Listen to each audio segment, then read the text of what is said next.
After providing truth and acknowledging their responsibility for war crimes and crimes against humanity, 12 former members of the security forces are sanctioned as the main perpetrators of a criminal plan that murdered, tortured, persecuted, and disappeared 135 people on the Caribbean coast, including members of ethnic peoples and communities.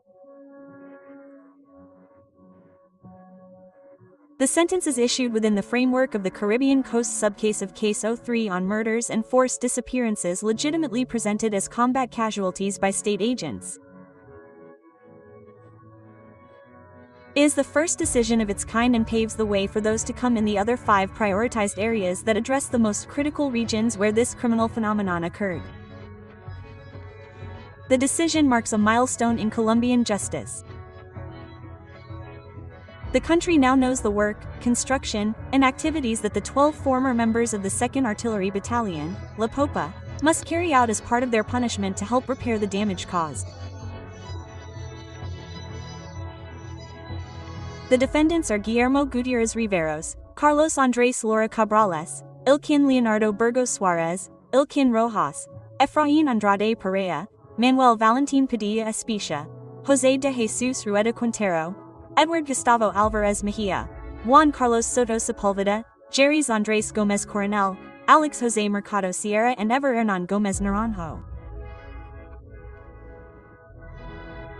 The court concluded that the 12 defendants played an essential role in shaping the criminal patterns. Each of them participated in especially serious and representative conduct, without which the criminal plan would not have been developed and perpetuated. Between 2002 and 2005, a systematic attack against the civilian population was unleashed in northern Cesar and southern La Guajira. Men and women were murdered and presented as guerrillas who had fallen in combat in a strategy to criminally inflate the figures of military success. For these events, the JEP identified 2 macro-criminal patterns: murders and forced disappearances that occurred in collusion between paramilitaries and members of the security forces. Homicide of civilians outside of combat to maintain the figures for operational results, including people in vulnerable conditions. After a rigorous investigation by the Truth Recognition Room, 12 of the 15 defendants determined to be the most responsible admitted responsibility for the crimes of homicide of a protected person and forced disappearance and the crime against humanity, of murder and forced disappearance, and the war crime of homicide.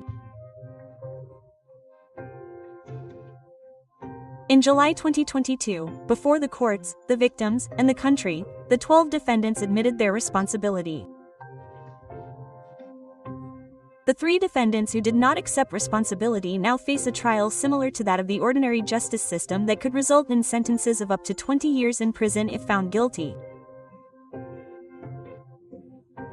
The work of the JEP revealed that these patterns and crimes left a deep mark on the victims, the communities, and the territories. The investigation phase allowed for the first time to assess the magnitude of the crimes alleged, to recognize the evolution of these practices and to understand the dynamics that fueled the atrocities.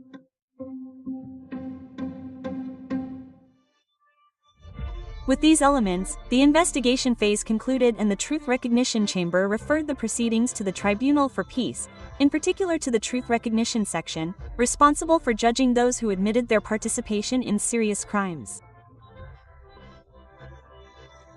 Thus began the first dialogical trial of the Costa Caribe subcase of Case 03.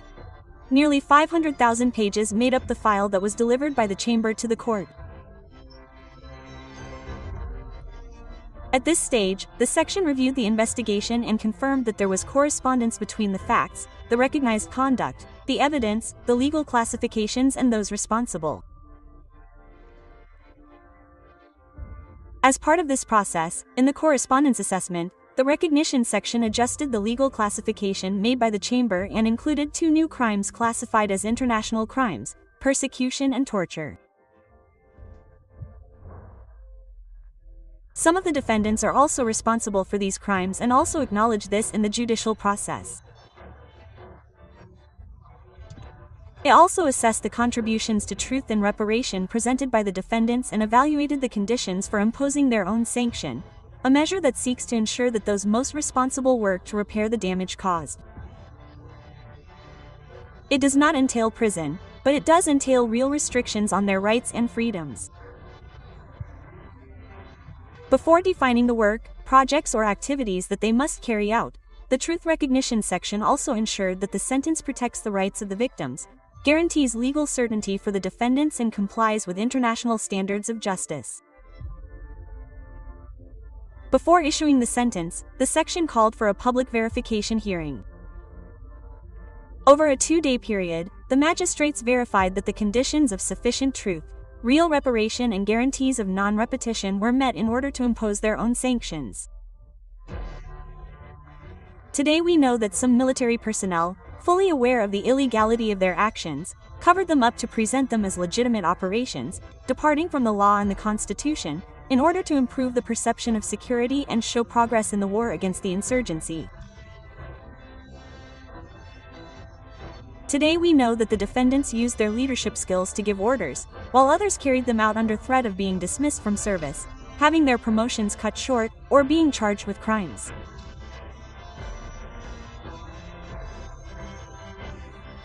Today we know that the criminal plan was sufficiently organized for the facts presented to the courts to seem credible, and that the impact on indigenous peoples was multidimensional, altering their ways of life, customs, and worldview.